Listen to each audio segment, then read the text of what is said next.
Assalamualaikum warahmatullahi wabarakatuh. Saya dari PJKR atas nama Ita Mardiah, NIM 20163, dan saya di sini akan menjelaskan tentang psikologi pendidikan, yaitu yang dosen pengampu Teti Trisnawati SPD MPD. Saya di sini akan menjelaskan tentang kontribusi psikologi pendidikan bagi pendidik.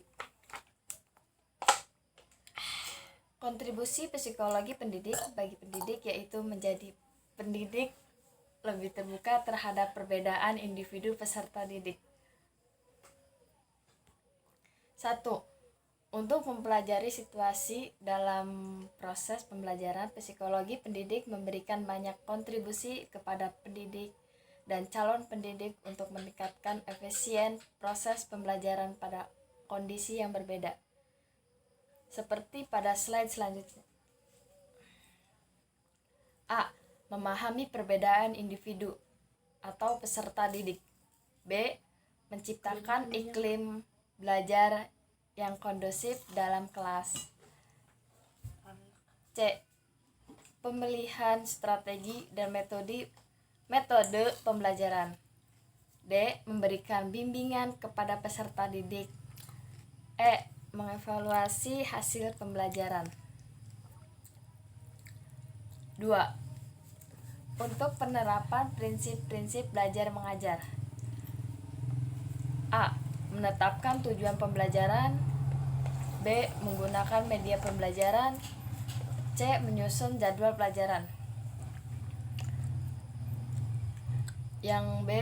Hal-hal yang diharapkan setelah mempelajari psikologi pendidik. Dengan memahami psikologi pendidik, seorang pendidik melalui pertimbangan psikologis diharap dapat 1. Merumuskan tujuan pembelajaran secara tepat. 2. Memelihara strategi atau metode pembelajaran yang sesuai. Yang ketiga, memberikan bimbingan atau bahkan memberikan konseling. 4. Memfasilitasi dan memotivasi belajar peserta didik. 5. Menciptakan iklim belajar yang kondusif. 6. Berinteraksi secara tepat dengan siswanya. 7. Menilai hasil pembelajaran yang adil.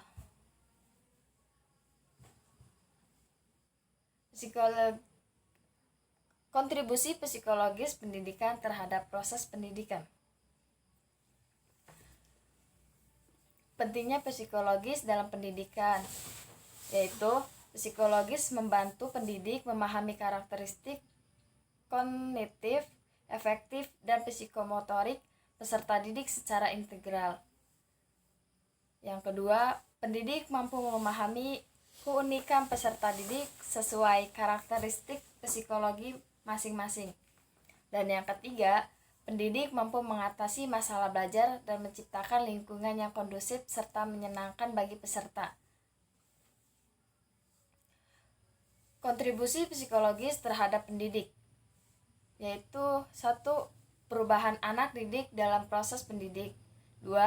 Pengaruh pembawaan dan lingkungan atas hasil belajar.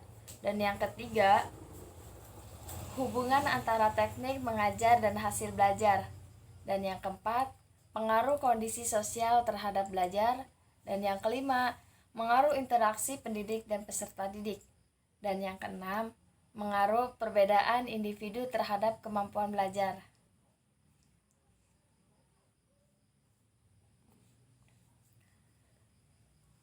Dan bagian D, kontribusi psikologis pendidik bagi pendidik. Psikologis pendidikan terbagi menjadi 4, yaitu pengembangan kurikulum, pengembangan program pendidikan, sistem pembelajaran, sistem evaluasi. Kontribusi psikologis pendidik bagi pengembang kurikulum, yaitu kurikulum adalah seperangkat pengalaman belajar yang direncanakan dan dilaksanakan bagi di dalam maupun di luar sekolah untuk mencapai tujuan pendidik. Dan yang kedua, pengembangan kurikulum dilakukan dengan mempertimbangkan aspek-aspek terbagi menjadi 5 bagian, yaitu yang pertama, karakteristik psikologis peserta didik. 2. Kemampuan peserta didik untuk melakukan sesuatu dalam berbagai konteks. Dan yang ketiga, pengalaman belajar siswa. Dan yang keempat, hasil belajar learning otomatis. Dan yang kelima, standarisasi kemampuan siswa. Dan yang ketiga, penyusunan buku ajaran didasarkan pada segi-segi psikologis peserta didik. Kontribusi psikologis pendidik bagi pengembang program pendidik. Misalnya menyusun jadwal pelajaran, jadwal ujian tersebut tidak lepas dari aspek psikologis peserta didik.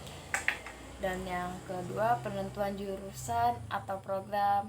Dan yang ketiga, pengembangan program harus mengacu pada upaya pengembangan kemampuan potensi peserta didik.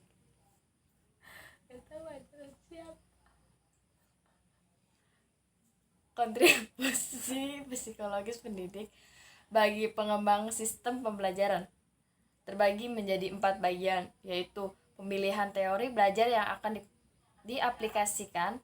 2. Pemilihan model-model pembelajaran. 3. Pemilihan media dan alat bantu pembelajaran. Dan yang keempat, penentuan alokasi waktu belajar dan pembelajaran. Kontribusi psikologis pendidik bagi sistem evaluasi pendidik terbagi menjadi 3, yaitu penentuan teknik evaluasi atau teknik tes atau teknik non-tes. Dan yang kedua, penentuan jenis tes atau lisan, tulis, dan perbuatan serta objektif atau subjektif. Dan yang ketiga, penentuan mengenai waktu pelaksanaan evaluasi. Sekian, terima kasih. Bila ada kata-kata yang salah, mohon maaf. Assalamualaikum warahmatullahi wabarakatuh.